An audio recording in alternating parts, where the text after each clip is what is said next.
Believe in Bigfoot? Dogman? Any cryptid? Are you skeptical? Curious about the supernatural, conspiracy theories, the unknown? Then come join us as we explore facts, tall tales, and encounters on Creatures and Curiosities.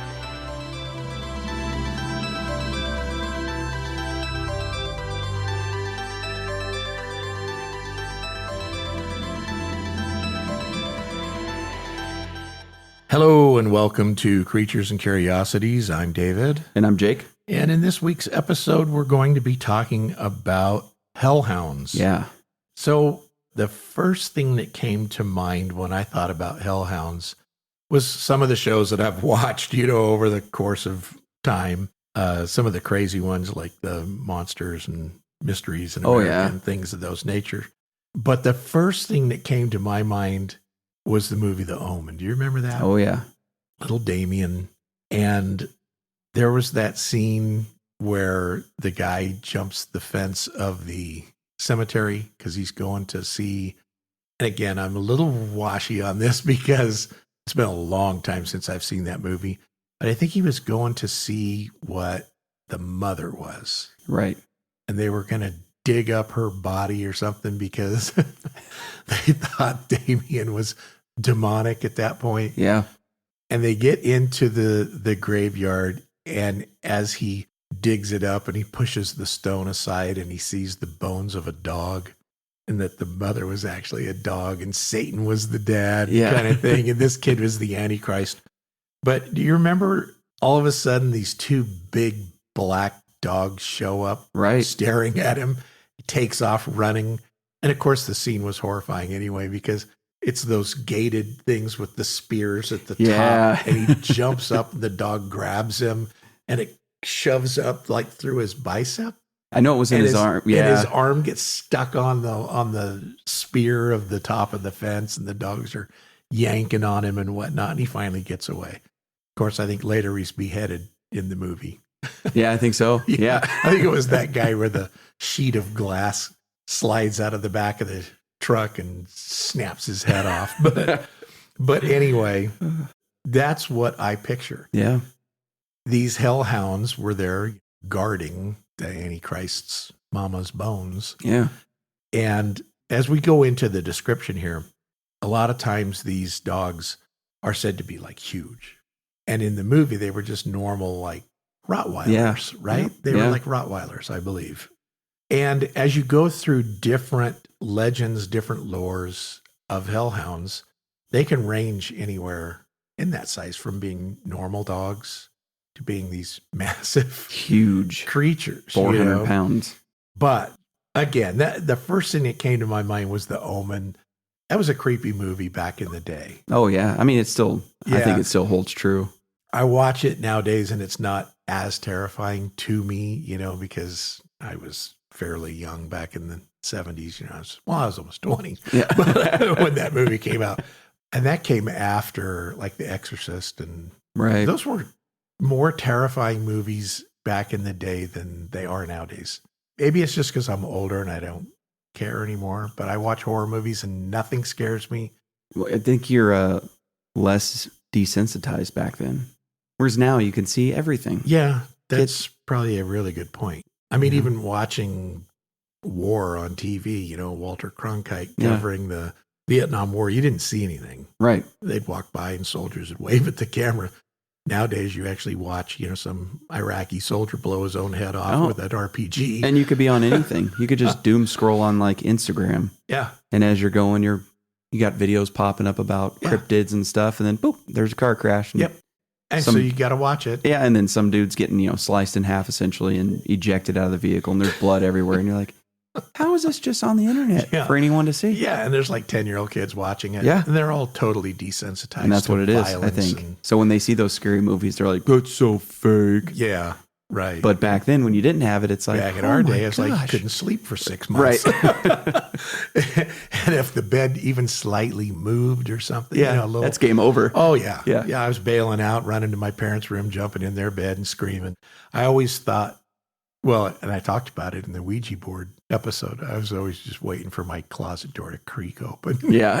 There'd be something in there. The hands reach around. Yes, oh man, I'll tell you what, our mindset back then was very imaginative. Right. Right. And so when I saw Jaws, I had nightmares. Do you remember when the shark jumped up on the back of the boat? Oh, yeah. Broke it off, and what's his name went sliding down into him, and it ate him. Yep.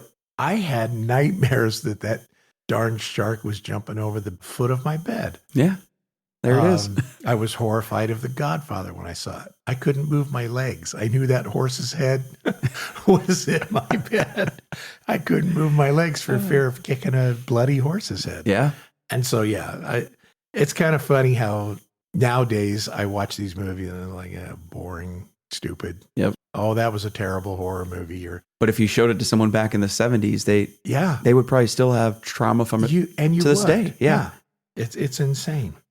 Anyway, kind of moving on into Hellhounds and getting out of my own psychotic episodes as a child. A description of the Hellhound, it's a mythological dog, sometimes just described as like a spectral dog, usually thought to be of a demonic nature. And in this particular case, it is. We talked about like Dogman and right, how some of these things could be demonic forces. But in this particular case, a hellhound, that is what it is. Right. It is a demonic entity. It's generally depicted as like a guardian or a servant of hell, or literally the devil. And in some mythological stuff, it's just referred to as Hades or the underworld. Hellhounds are commonly black in color. Sometimes they're described as having this mangy, disheveled fur. Sometimes they appear to be charred, like they've been burnt or something. There's also some descriptions say that they're like created by shadows, and they have more of a apparition type, silhouetted, ghostly appearance to them. And I don't know which one's more horrifying. Yeah. I mean, they're all pretty scary. They're all terrifying if you think about it.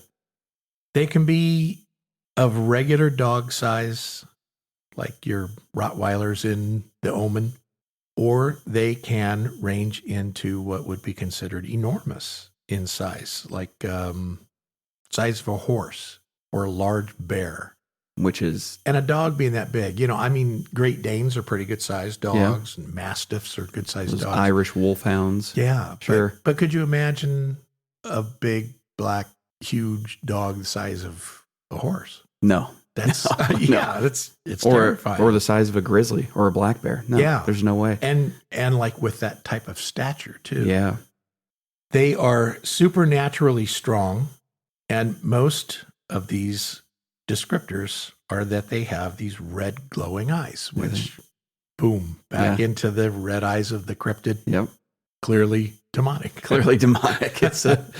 And I believe you were telling me during research that one such culture says that sometimes they don't have two eyes, they have just one big eye, red saucer shaped eye, which that's horrifying too. Yeah, that'd be like a cyclops dog. Yeah.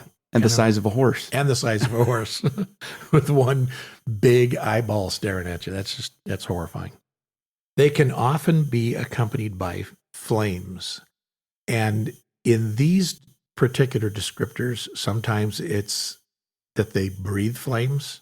Sometimes it's that they're surrounded by flames. Sometimes their fur is like on fire. And those descriptions are generally from the cultures that believe that they come from the bowels of hell. Right. And that they carry the flames of hell with them. I forget which culture it is that believes that they breathe fire. Like a dragon, they can throw flames out of their mouth.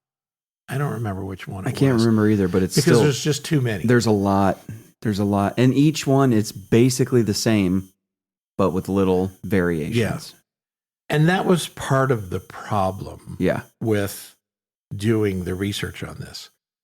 There are a million games that feature hellhounds. RuneScape and Dungeons and Dragons even has Hellhounds in it. There were so many games, so many TV shows like Supernatural had different things relative to Hellhounds, that it was kind of hard to differentiate a game from a TV show from an actual legend or lore based on different culture. So for the purposes of this podcast, we did the best that we can to sort them out and not talk about an episode of a TV show unintentionally. And it's like, okay, so how do you ward off a hellhound? Oh, is it the ruby knife or was it salt? Yeah. Oh, okay, well, that was from Supernatural. Yeah, exactly. And, in RuneScape, you can kill them, with this particular Colt or a particular weapon, and it's like, okay, but that's not real then. Right. That was a game. And so trying to decipher what is a game, what is a show versus what is the mythological interpretation of the hellhound and how to get away from one or whatnot. It was really hard to break that down. Yeah, because some of those games and shows, that's what they did. They took real bits of legend and lore and folklore and then intertwined it to fit their narrative or their show or their game. Right. So you might start off with something that's real and then now you go down the path of, well, now you're talking about episode 4 of season 3 and you're like, okay, well, I don't know. And so we didn't want you as an audience to go, wait a minute, this guy's never played RuneScape, because that's what you use in RuneScape. Right, yeah. And it's like, okay, let's try and just get down to the basics of what a hellhound is and not bring in TV shows and video games as a reality. It was tough. It was tough. Is the bottom line. So hellhounds are considered to be very silent and swift, with an unnerving presence and the ability to vanish without a trace. Their howls are considered to be extremely chilling. Yeah. In a lot of lores, they talk about how they can appear and disappear. In some lores, they talk about that you might not even be able to see them as a human being. Right. And then this goes back to what? The Supernatural episode? That's how it is. And then it was like, okay, so was that TV again? Yeah. Or is that actual lore? Because I believe in Supernatural, only demons and angels and the person being tracked by one could see it. No one else could see it. And they only followed the commands of a particular master. Right. And so is that reality or not? Well, because then you have what look like to be, it's not a specific sighting, but what looked like to be real sightings where people are like, I was in the woods and I heard this extremely guttural growl and a howl very close to me. But they can see around them. It's not like they're in, the very thickest of woods. They could see, but then they don't see anything. Right. So was it just because it was behind a tree? Is it because they do have this power? Right. Or it's hard to say. Or now we back into a TV show again. and I think back to, which we've already talked about in a Dogman episode, those boys that were out with the video camera, and you could hear that low growl. That if you were there, you would have felt it in Oh, it was horrifying. Right. Just listening to the audio, and of course the camera, they're running, so you're just seeing the ground. But was that a hellhound that they encountered, or was it a dogman? And as we get through sightings in this particular episode, I think a lot of it is very coincidental that a dogman is so much like a hellhound. Right. That you don't know what you're actually seeing at this point.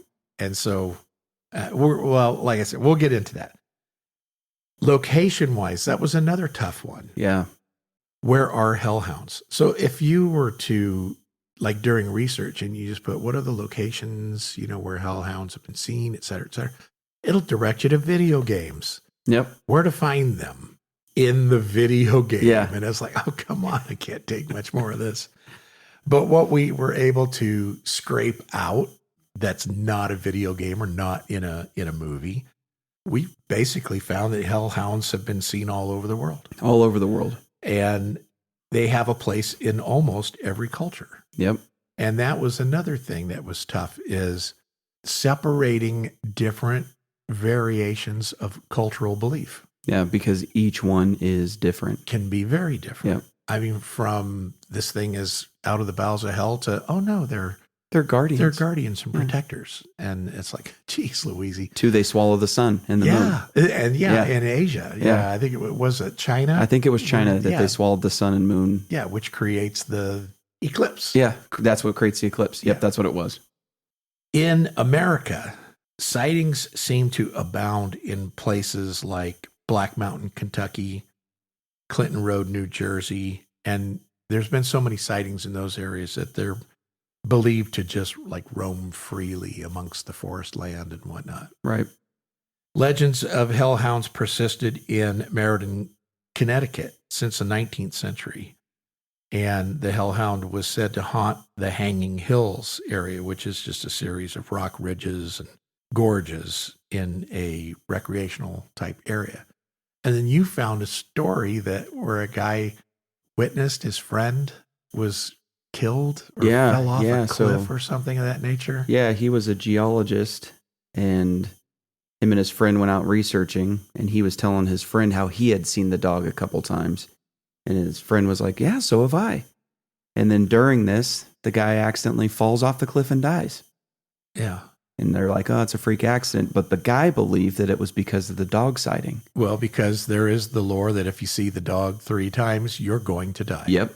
And so, and this doesn't give a specific time, but later on, the same geologist went back to investigate more stuff, or maybe just be in the area to remember his friend. It didn't say. And he ended up falling and dying. And so people speculate that, he clearly saw the hellhound again and met his demise. Well, and I'm buying it. Yeah, exactly. Both guys die on the same basic area after both have seen a hellhound. And now we're back to the whole demonic thing with the number 3. Right. Exactly. What is it about 3? Yeah. So I don't know, but and then I laugh because I keep that. I probably shouldn't throw his name out there, but the guy that does the TikToks that we love to watch. Oh, yeah. He's always talking about 3, right? Because it's like the Freemasons. Yep. The 333 and multiply that times 2 and you got 666. And it's like this big like conspiracy behind just numbers. Right. But it is kind of odd. It's weird how it pops up a lot. Yeah. Like that. So moving into for lack of a better term, it's not really the origin, because the origin is very hard to find. Varies depending on where you're at. But the basic legend or folklore behind it is that a hellhound is just a spectral canine that's often associated with like death, omen, serving as guardians of the supernatural. Mm-hmm. They're considered to be these like voracious yet intelligent animals, and their mere presence usually causes feelings of dread and terror. So these people see things and it's just like, oh Lord, they get this feeling of just this evil presence about them, like they're being watched, or even if they don't see it. Yeah. The presence of the animal is overwhelming. And they can feel the evil. They're often thought to be harbingers of death, with sightings or howls sometimes actually foretelling that person's demise. And so if you hear one, it's likely that you might die. Right. If you see one, and specifically, like we just talked about, you see it 3 times, you're surely going to die. There's no option. You see it 3 times, you're a dead man. There's no information on how you're going to die, just that you are going to die. Right. Kind of like Mothman. Mothman, exactly. Was he there to warn people? Was he there to foretell of an impending doom? Well, in this particular case, he ain't protecting you. Yeah. You see this guy and you're done die. for. Yep. Hellhounds, by legend, serve as these demonic pit bulls, as they call them, for demons. They go after humans who have sold their souls, or they hunt those who have broken contracts with the dark side. Now, I think that was part of a Supernatural episode, correct? That's kind of like the basis of it. You make a deal with a demon, sign on the dotted line, you have X amount of time on your contract. Once the end of it happens, they're sending the hellhound after you. So that's when the show actually took some legend and then intertwined it with other And that's what things. made the research so tricky, because you start off with, these people believe this is part of the legend. So you're reading this, And then you get into it and you realize that you're halfway through episode 4 of what, like I said, like, Right. So you have to go back and find something else to. Well, selling your soul is a real thing. It unfortunately is. And a lot of people do make deals with evil. And while I totally believe that these people go to hell, I don't know that a hellhound is going to come collect your soul, or if it's just demonic, or if it's just when you die, you go to hell. But nonetheless, the concept is real. Right. And I always kind of picture the other thing with hellhounds, but they weren't hellhounds. In the movie Resident Evil, where those dogs come back as zombies. Yeah, and their skin's and like peeling away. And they're all bloody looking. Yeah. And those were like Doberman pinchers. Yeah. I picture those things as hellhounds too. But, if you had sold your soul, time was up, devil's going to collect. Yeah. That'd be pretty terrifying to watch those dogs come in to tear you apart. Because there's nothing you can do. To drag your soul away. Right. It's a frightening concept. It is said that once a hound has the scent of its target, it has it for life, and it will never give up the hunt until one or the other is dead, or unless its master calls it off, which probably isn't going to happen. Right. Hellhounds will often physically rip their victims to shreds in order to collect their souls and drag those away to hell. In some cases, however, their mere presence is enough to literally scare people to death. Which makes sense. It makes total sense. While other times the victims can be driven to commit suicide just by their presence. Probably because they know it's either that or be shredded yeah. by this horrifying animal. But then you're just dragged to hell for eternity, so there's going to be pain no matter what. Right. As dogs, they are loyal, and they answer only to the demons that they serve.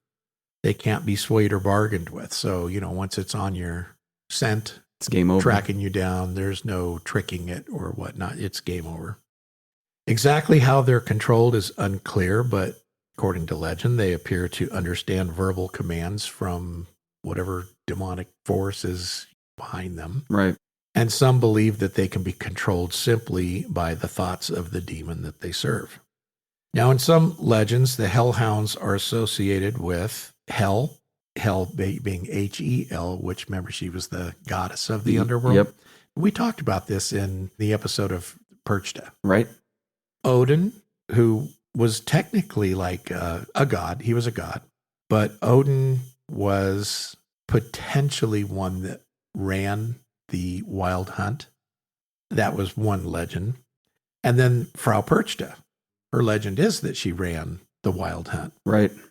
And they used hellhounds, as you'll recall in our episode, they used them to hunt down spirits. So they were flying through the forest. And remember, if you happened to be out there as a human being, they would kill you anyway.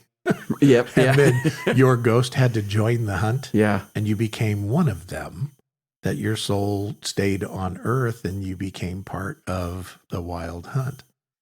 And so a lot of that was like Nordic and German legend. Right. Of Frau Perchta. Frau God, she had hellhounds as well. Yeah. And she would come into your home and the dogs would just take their place by at the fireplace or whatever. And if you bothered them in any way, they'd shred you apart. Which they're going to shred you apart because there's no way you can't unintentionally bother them.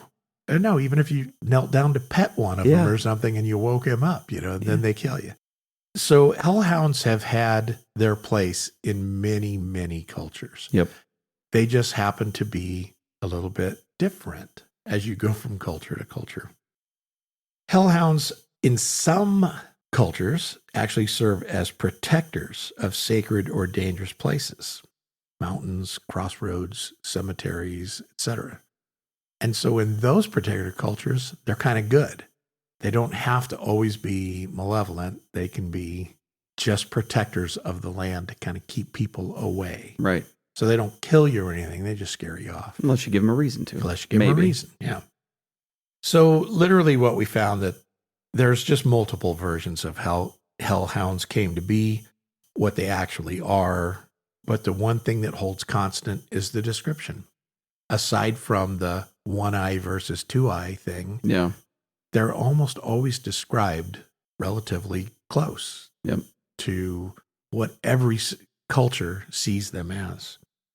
And so we thought maybe we just give some examples of what some of the famous hellhounds would be. Right. Cerberus, which that's the one pretty much everybody knows in mythology, is the three-headed dog that guards the gates of hell. I did read some stuff about him, which I didn't know because I've always heard him to be the three-headed dog. But some people said that they brought it down to 3 heads because some legends say that he had 1,000 heads or hundreds of heads.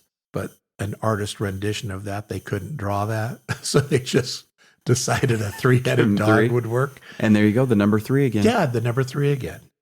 In Wales, and these ones are tough. Some of these names are tough, but it's the con-on or the gwilg, which I have no idea how to say those. But this was like this ghostly white dog, and he had red ears, and he hunts souls. I've seen a lot of pictures of that one. Yeah, he's a hellhound, but he differs from every other culture because he's not black. Yeah. He's white with red ears. I think one of the most famous ones is England. Yep. The black Shuck. He's a death omen. And the stories about the black Shuck are the best ones. For sure. With the most evidence of existence. Still to this day. Which we'll get into, but yeah. Yeah. In the Balkans, they have one called the Vuktalak hound, which is a hellhound that serves vampires. Which is pretty cool. Yeah, they got to love that. And he guards haunted graveyards. The Islamic culture, they have a dog that is known as a graveyard dog. And he's associated with their jinn, which is like a supernatural creature that can be good or bad, from what I understand. I'm not well versed in Islamic culture by any means. In Germany, they're called the Totenhund or a church grim. And basically, it's a death dog or a spectral churchyard dog. And then we weren't sure because we couldn't find it specifically, but it almost appears as though it's a dog that's been buried there on purpose. To protect the land is what it kind of comes across, or the church. That the dog's spirit or something would protect that particular graveyard.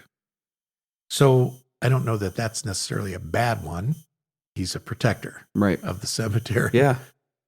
Nordic culture, they call it a garmer, which is a blood-soaked hound that guards the gates of hell. Yeah. So he's their version of Cerberus. Exactly. Yep. So when you get into all these different cultures, and then there's Asian, and there's so many more. That's just a very brief rundown.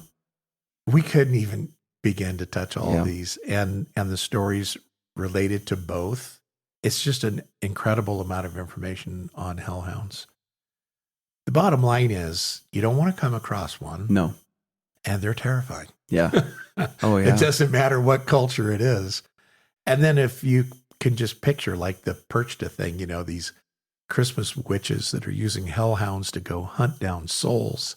It's not a very pleasant dog to run across. No, they're going to rip you to shreds, kill you, and then now you're and drag you to damned hell. For eternity. Right. Yeah. Or you have to run with the hunt. Yeah. Right? Which I'd rather do that, I guess, than go to hell.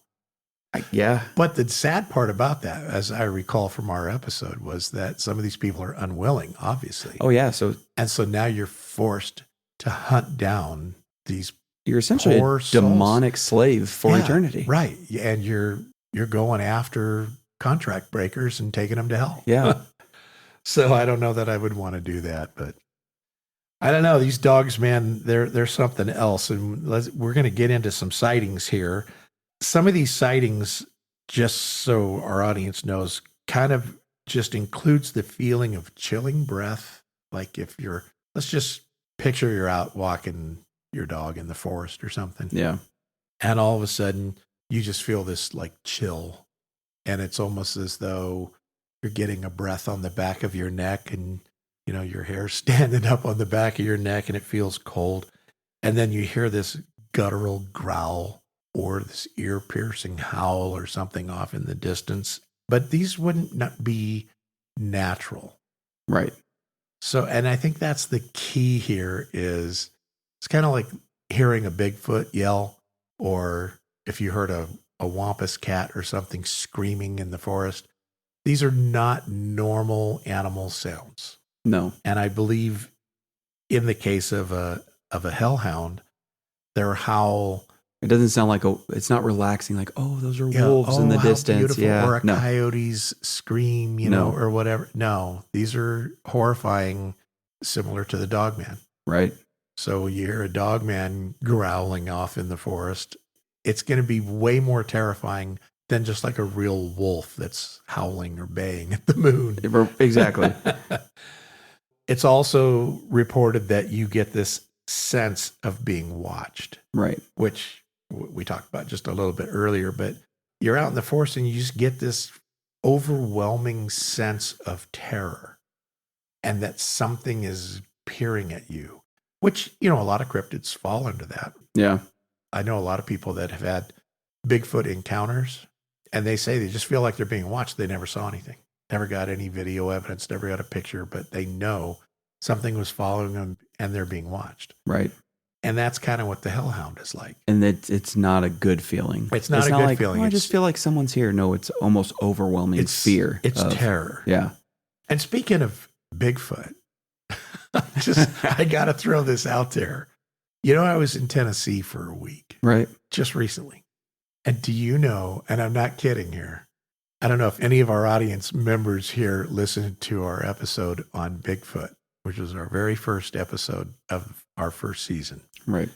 Jamie texted me and said, "Did you put a horse hoof on top of the hay? Are you messing with me? Did Jake do that?" And I said, "Not to my knowledge.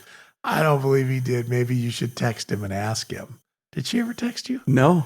No, but she went out there while I was gone. Yeah. And there's another horse hoof on top of the hay pile. Yeah. So she had messaged me that day, but I was working, and then I had things I had to get done after work because she had to work late, and she was like, "Hey, can you help me with the horse?" I'm like, "Man, I'm so sorry I can't tonight because I got some other stuff lined up."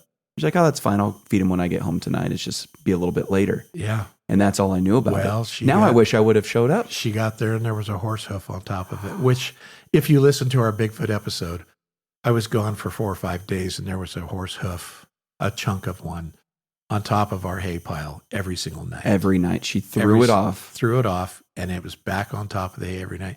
Not a small pile either. No, these are large stacks of hay. Yeah. And so it wasn't like a dog or something. Could just like lean its head over and get it. No, But it happened again. And I thought, in the Bigfoot episode, I always said, if I have any more incidents, we'll have another episode. Yeah. Nah, it's not worth an episode, over that. Well, we got to throw it out there. But I got to throw it out there because what keeps putting horse hooves on top of our hay? Bigfoot's back. And I got to keep an eye out for him. The weird thing is, and this could be just a conspiracy, but it's almost like it's recognizing you're gone. Yes.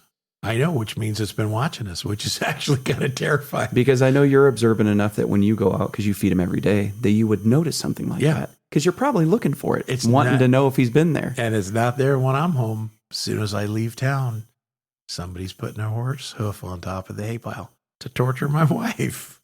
And so, yeah. Bigfoot's got a crush on her. I think so. Yep. Kind of makes me sick. Yeah. Anyway. Yeah, I thought I'd throw that out there. Yeah, that's good. Just as fun. But getting back to hellhounds, it's unknown when the very first sighting of a hellhound actually occurred, but one of the first recorded sightings occurred in the year 1127. So they've been around a while. Oh, yeah. And probably long before that. But, I would imagine if hellhounds actually exist, Satan uses them for whatever purpose, they would have been around for many. But people just aren't writing it down. They're not writing it down. Whatever village talks about it, and they pass it to the next village, and then the town, the story goes on. Right. But in 1127, in the Peterborough Cathedral Chronicle, which is located in England, they actually wrote an article that stated, quote, "The hounds were jet black with eyes like saucers and horrible.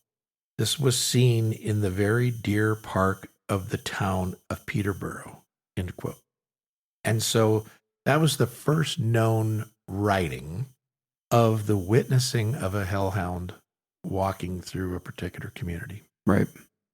And there's really no detail behind that. Not much you can look up. No. It's so long ago. But clearly somebody saw what they described as a hellhound. Right. Enough to write about it. And they put it in the local paper. And it's not like people will go, oh, well, back then it wasn't easy to just get a newspaper together. Right. It wasn't like now. I mean, still a lot of work, but it's not like now. No, when they go on and type up a blog or something. And yeah, they actually had to put each letter on a press, press these things out. So it was a lot of work to talk about something that never occurred. Right. So I don't believe that that's the case. I think somebody saw what they described as a hellhound, and they felt it was necessary to alert the public. Yeah. And put it out there. So that's what we found as one of the first documented incidents of a hellhound. Now we're going to get into some sightings, and we're going to talk about like in England, and you'll notice that in one of the particular sightings that happened in an area that's known for this paranormal type activity that we literally talked about in, I believe it was the Black-Eyed Children episode. I believe so, yeah. In the Cannock Chase area.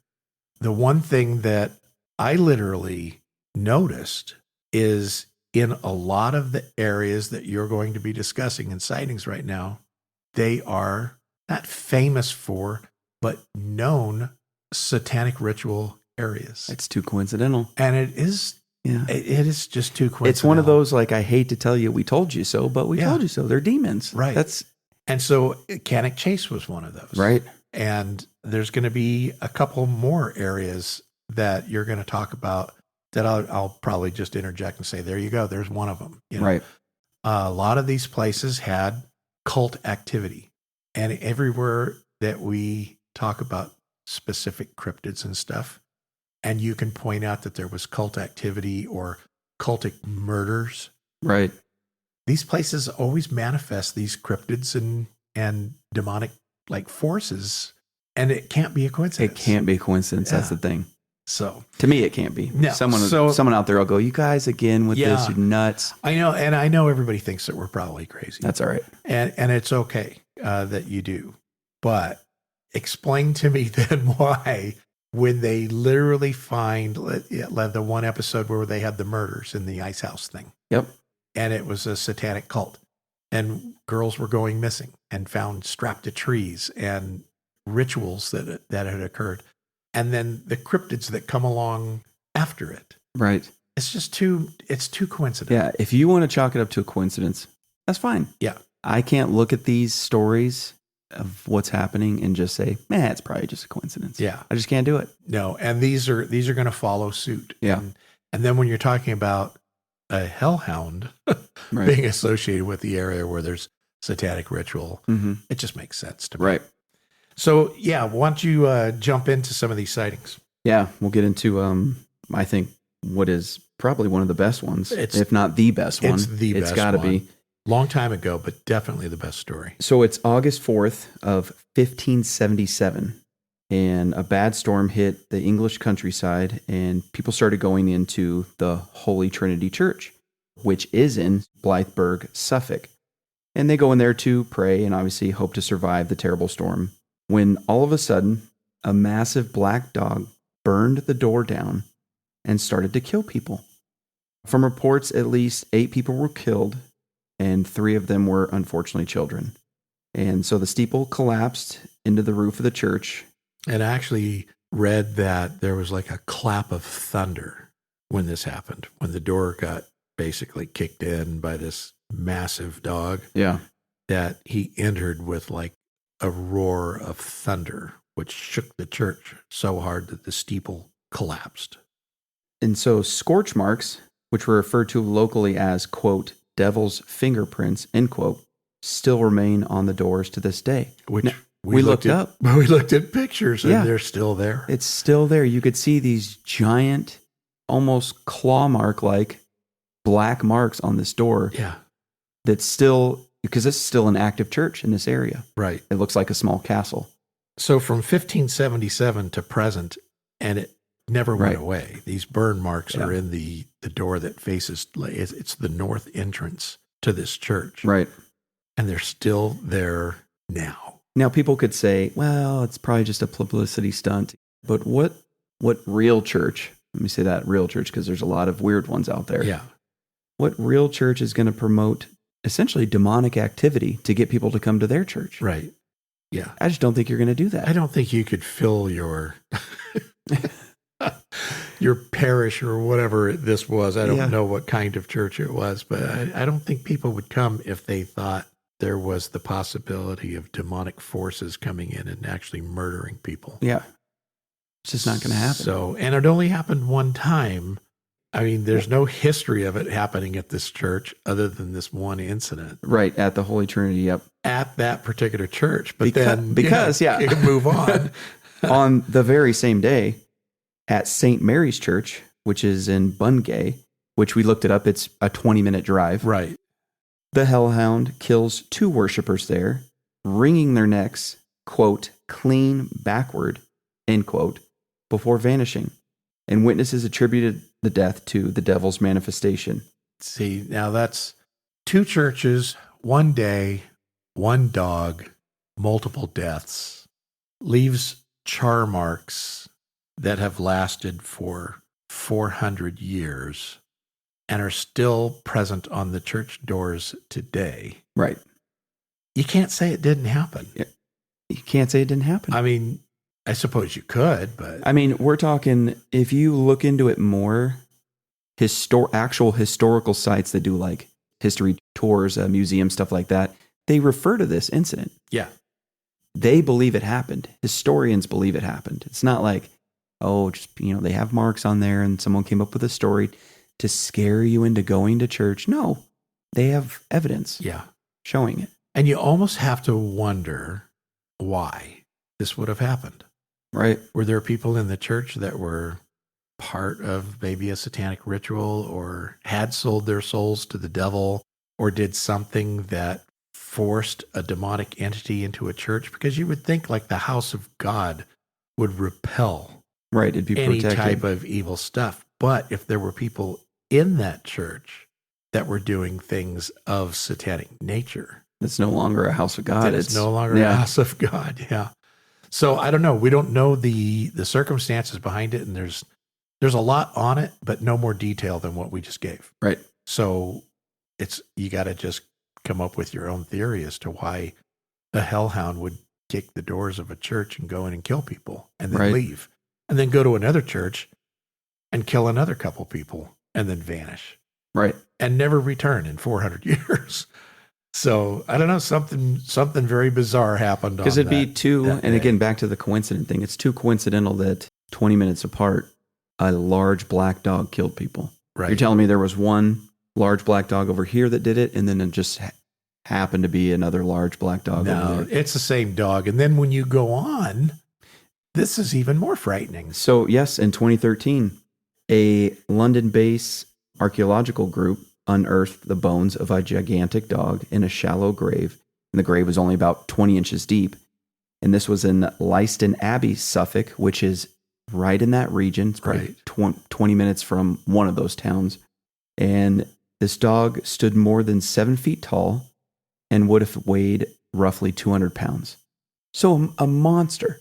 It's a monster. You don't even know what to say. Right. They literally find dog bones of a 7-foot tall dog just within a few miles of the churches where this occurred.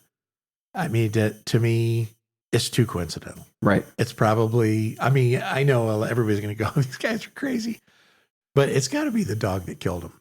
And it was the question is, do hellhounds die? That's the thing. So are we talking about, is this an actual physical dog that's real and somehow it's been possessed? Or is this its own thing that can die? I don't know. Right. And when you get into trying to figure that kind of stuff out, you get back into what we talked about earlier. Is this a description from a game? Is this the supernatural episodes? What is it? Because I read the thing about how God had created these animals for good, but they turned, just like fallen angels. Right. And he destroyed them all, but Satan saved one.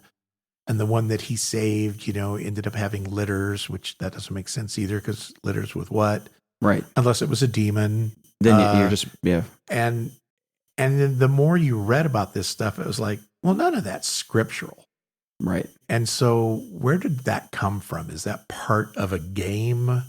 Or is that a legend? Some other lore that I've got no information on, right, or what? But supposedly the original hellhound, according to what I was reading, that was Satan's lapdog. Right. It died. And so the question is, if that was just a show or a game, of course it would die. Right. Because they wanted it to die for the purposes of the game.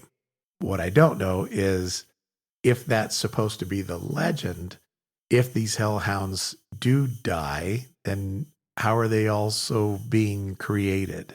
I don't get it. Exactly. I don't know how all this stuff works, and I can't separate it all out. Right. But I should also note that this, in the research, this Leiston Abbey, Suffolk, where the dog was found, it was found very close or in the ruins of a cathedral.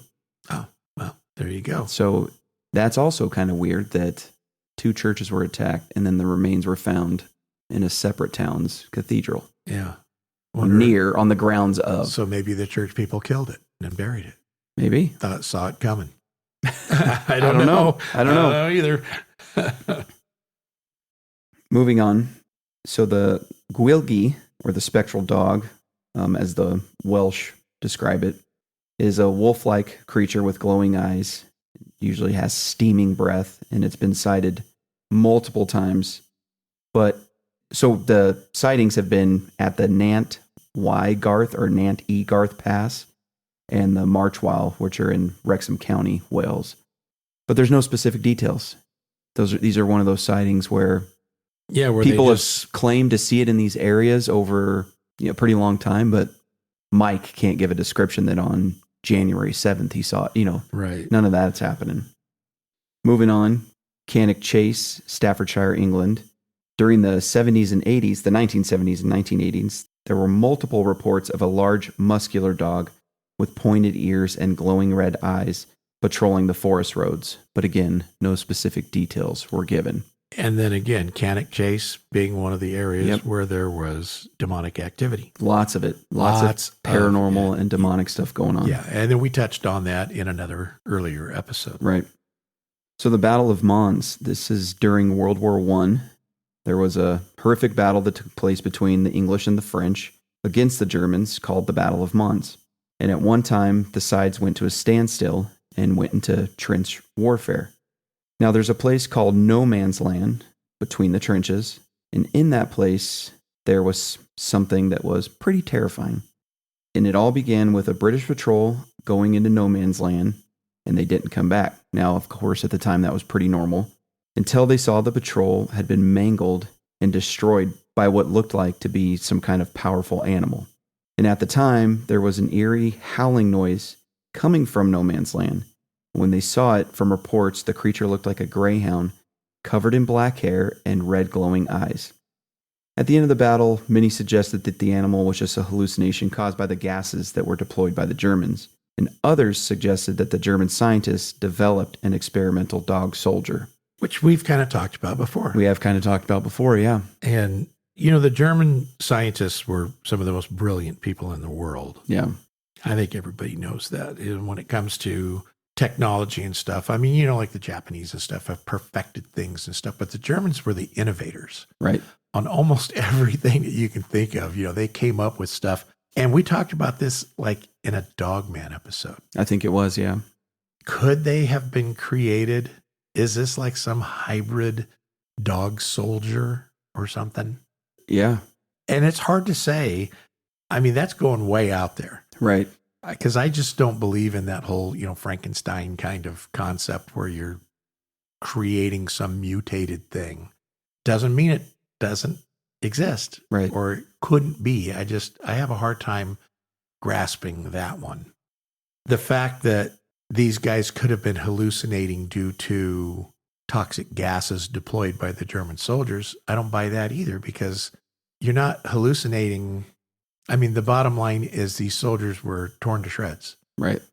So something attacked them, and they were mangled, not... And those guys have seen enough warfare to know what the difference is. Yeah, not bullet-ridden. Right. They were attacked by some kind of an animal, and I would have a hard time writing that off as a hallucination. I have a harder time thinking that it was a dog soldier deployed on them. Right. But something was there. But when you start getting demonic forces involved, yeah, could be possible. and so who knows? Yeah. That's a tough one. So moving on here, Black Mountain, Kentucky. In 1939, the first documented sighting of a hellhound occurred in Black Mountain, which is the highest peak in Kentucky.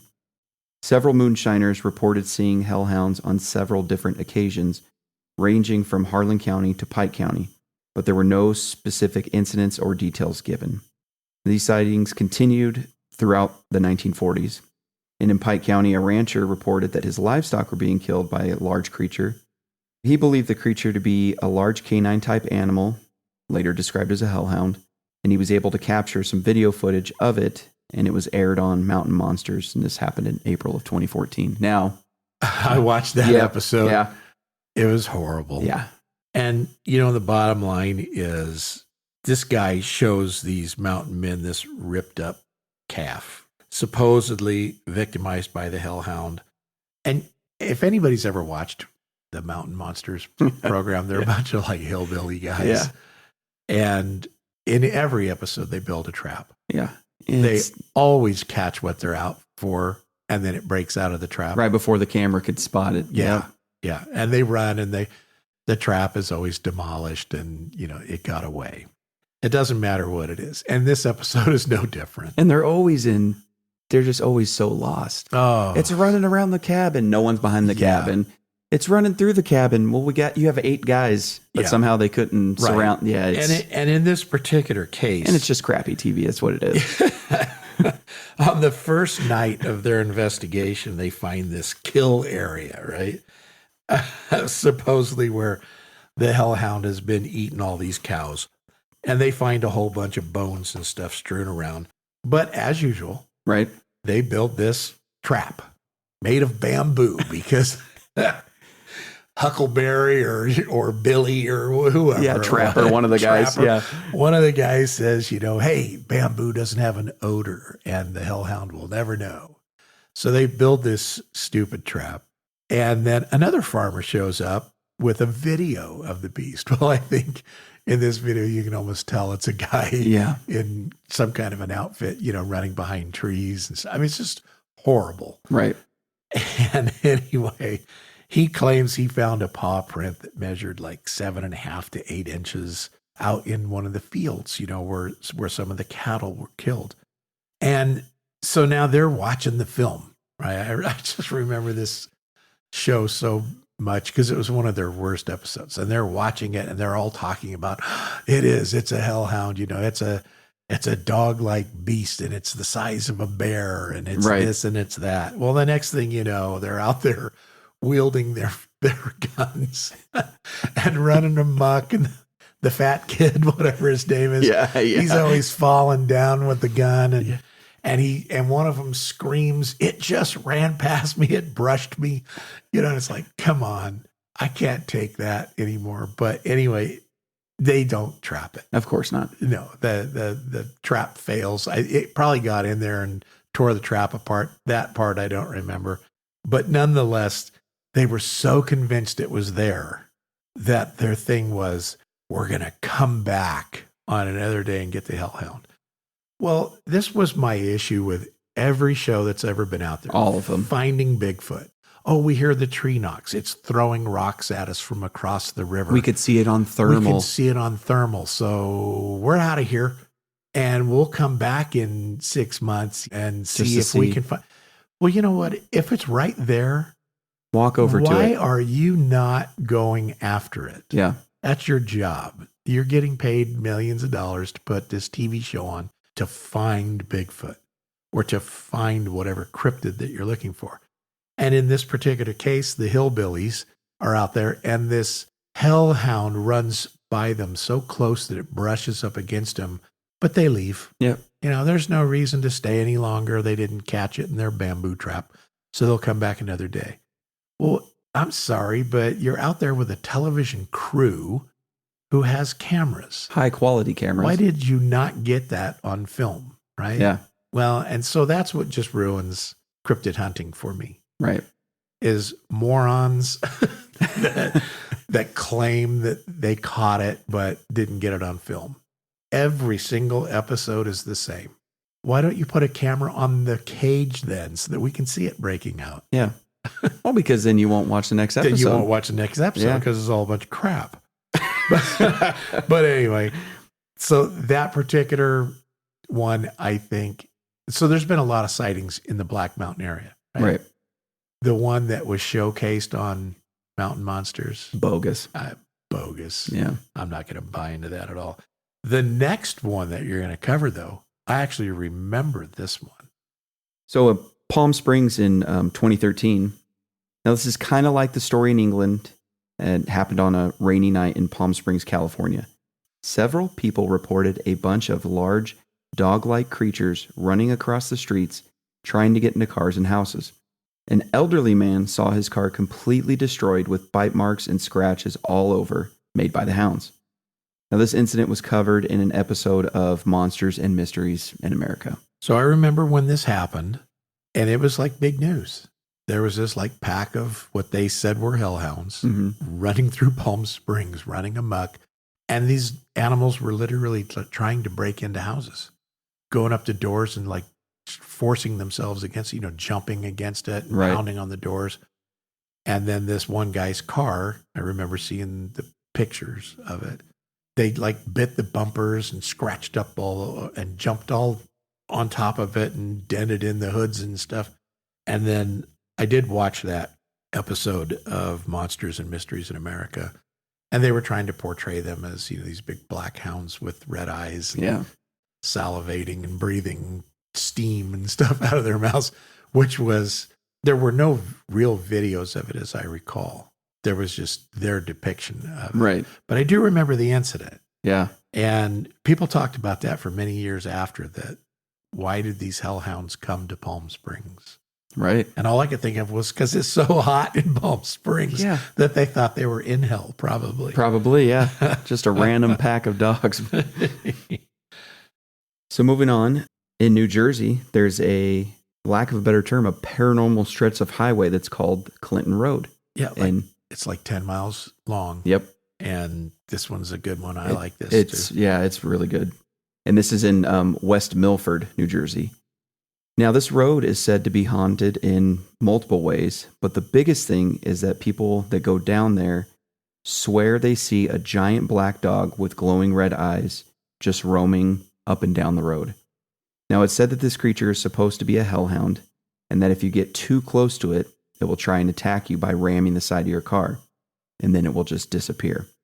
So several people also say that if you see this hellhound and it attacks you, it means that you will have an untimely death in the near future, and it is even believed that this road may be close to some entrance to hell because there are numerous sightings of these hellhounds. And that's not the only thing that's going on over there. This place is out of control. Yeah, that's no other way to put it. Yeah, and instead of getting into it, we'll just move on. Right. But we're going to definitely touch on that one. Yep. So now moving on, Mark Twain Forest, Missouri. As recent as 2023, people have reported sightings of a bear-sized canine, what they described as gnashing through the forest and retreating out of sight. The encounters were described as having a feeling of being watched and hearing chilling howls. Which we said during like the description and the legend is that is a normal feeling. That right. Even if you don't see it per se, you feel its presence. And of course, the chilling howls that are not normal animal sounds. Right. So Romulus, Michigan, a what was described as Great Dane-sized dog with red eyes was stalking a family's farm during nighttime hours. And the family had located large paw prints next to some of their dead livestock, usually seeing the dog or the creature. Sometimes it would be standing on its hind legs, which Now that makes me wonder, are we in hellhound territory or are we in dogman territory? And you know, Michigan, famous for the dogman. Exactly. So on one occasion, one of the family's children was found talking to the animal in what appeared to be a trance-like state. They shot at the beast, and they believe they wounded it, and it just never returned after that. And so, without sounding like nuts again, Dogman, the Michigan Dogman, and the Wisconsin Dogman, Right. we always kind of believed to be a demonic entity. Yeah. And if a hellhound is a demonic entity, then what's the difference between the two? Right. And if they see it standing on its hind legs, it very well could be a dogman. Right. So Yeah. is there a difference between a dogman and a hellhound? Is this like... I think there is. We're talking like sparrow and blue jay, right? Yeah. They're both birds.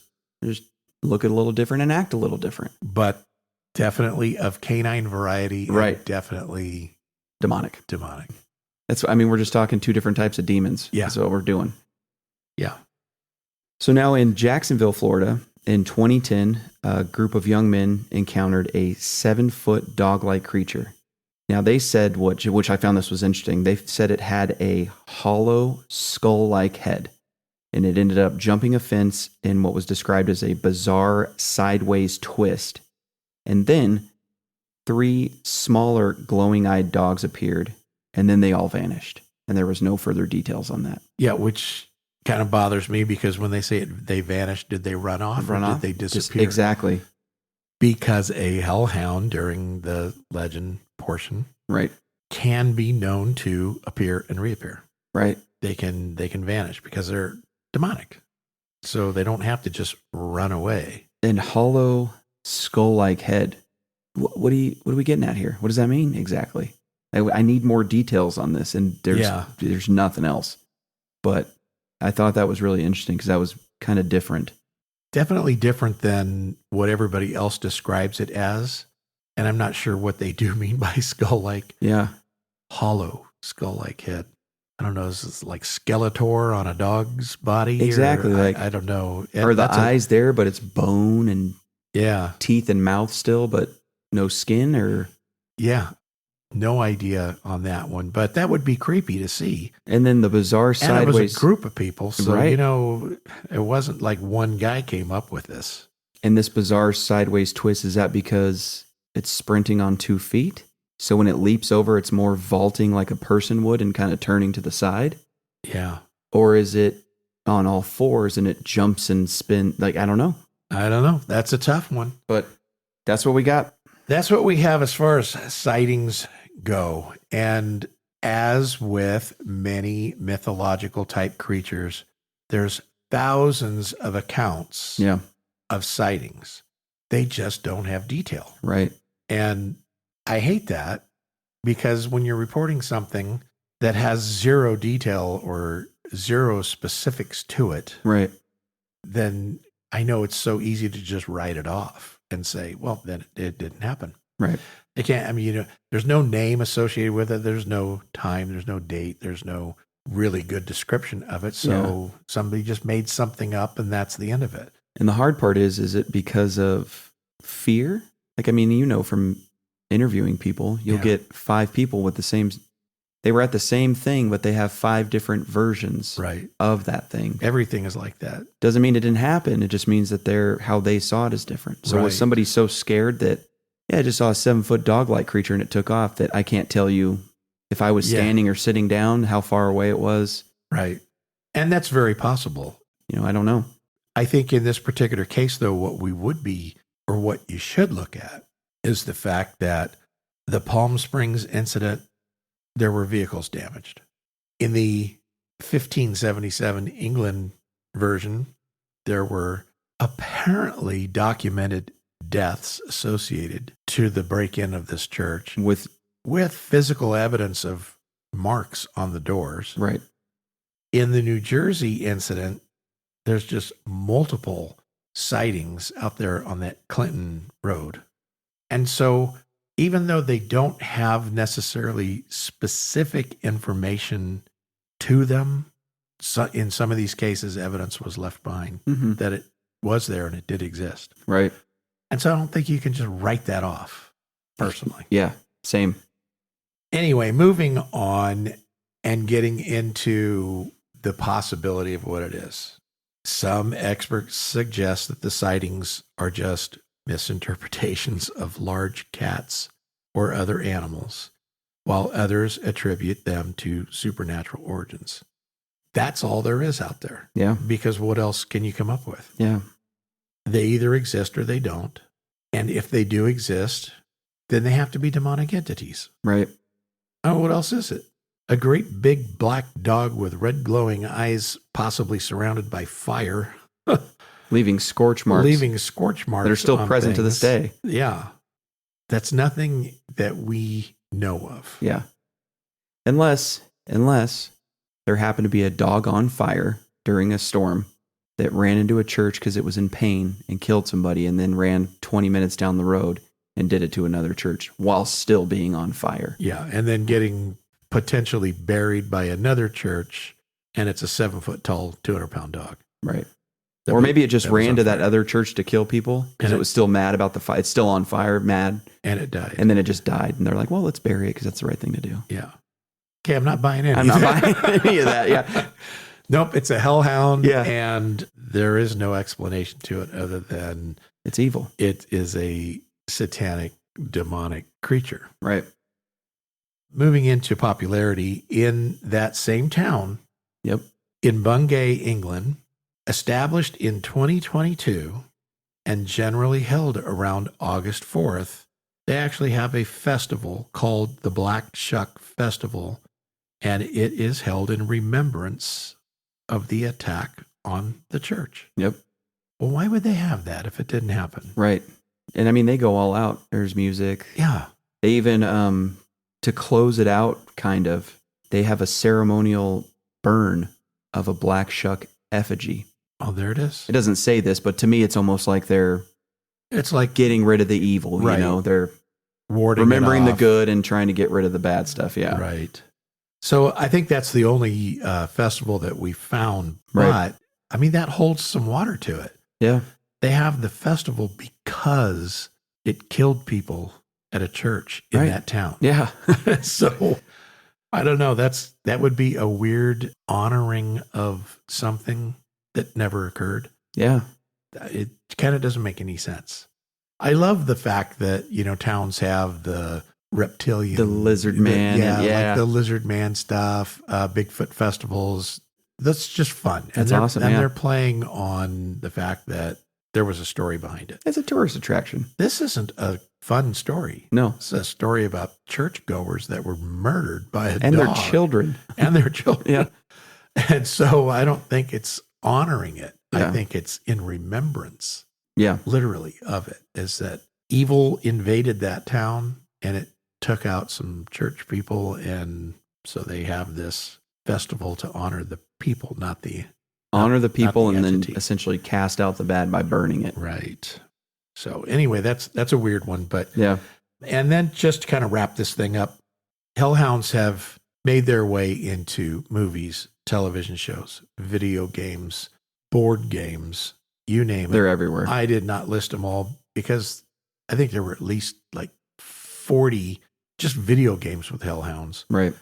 But some of the notable movies is what I talked about in the beginning. In 1976, the film The Omen. Yep. They had the hellhounds that protect the Antichrist. They have, I'm sure you'll remember this one, the two hellhounds, Zool and Vince, Yeah. Yeah. from the 84 film Ghostbusters. And they were minions of that guy Gozer. Yeah. What was it? The gatekeeper and Yep, yeah. the key, some guy with a key. And yeah, that was a funny one. There's a hellhound named Samael, and that was in Hellboy, Yep. the original Hellboy. And then there was a hellhound named Thorn, and he was the guardian of the vampire in Lost Boys. Right. Remember that movie? Yeah. Which I didn't, until we found out that one culture had that. Yeah. I didn't even put that. I just thought that they made it fun for the movie. Right. And then in television, we already talked about Mountain Monsters, did their horrific coverage of Yep. a hellhound. The Monsters and Mysteries in America, they covered the Palm Springs Right. incident that we talked about. Lost Tapes, which that Don't was even get me just started. suffrage. Yeah. I was so excited when that came out, thinking Same. that they were actual tapes of potential stuff. Yeah, because this And was then- back before you had the ease of YouTube that it is now. Right. Or you could just like, I wonder if there's been any sightings. Well, let me just type it in and then you'll get, 5,000 different videos. Yeah. I couldn't wait when that Yeah, show came same. out. And the first one I watched, I don't even remember what it was. I know there was one on the Jersey Devil. Right. And it was like, well, wait a minute. These aren't lost tapes. This is a reenactment of something that probably never even occurred. Exactly. And I was so disappointed in that show. I never watched the entire season. And I that's why watched that's why it failed. Yeah, And they I watched deserved a couple it. episodes. They did deserve it. Anyway, there's a lot out there on Hellhounds. Yep. And they're all over the place. And if you are interested in learning more about Hellhounds and you research it yourself, you're going to find a lot of stuff relative to video games and the show Supernatural. Yeah. Yeah. So you got to weed out what is fake versus what is the actual mythological legend of the Hellhound. But moving on, in a couple of weeks, we're going to have an episode on something that we literally just talked about during this episode. Yeah. Because during our research of the Hellhound, when we came across that Clinton Road incident, Right. there is so much supernatural activity, paranormal activity, demonic activity, UFO kind of stuff. I mean, ghosts and apparitions. And this place is like, this is a 10-mile stretch of the most haunted section of highway probably in the world. Yeah. So we thought, hey, let's have an episode on that because there's a ton to talk about Yeah. on that one. So we're going to talk about Clinton Road, Yeah. and it should be a fun one. Oh, yeah. And that one's going to be widespread. That's going to be everything from a, Bigfoot encounter to a dog man to a hellhound to a Yeah. UFO, you name it. And there's some really cool stories out there that people have encountered. So we're looking forward to that episode. Yeah. It's going to be fun. So you got anything else, Jake? No, I think we're all good there. All right. Well, then we hope that you all have a great couple of weeks, and we'll see you in the next episode. All right. Thanks, guys. Thanks for joining us today. If you enjoyed the show and you want to help us out, then go ahead and give us a follow, leave us a review, and don't forget to turn on the automatic download button so you don't miss any upcoming episodes. And as always, if you've had any experiences, stories, thoughts, comments, or questions, we'd love to hear from you. Send us an email to cryptidfanatic@gmail.com. Let us know if you'd like to be on the show or just have your story featured during one of our episodes.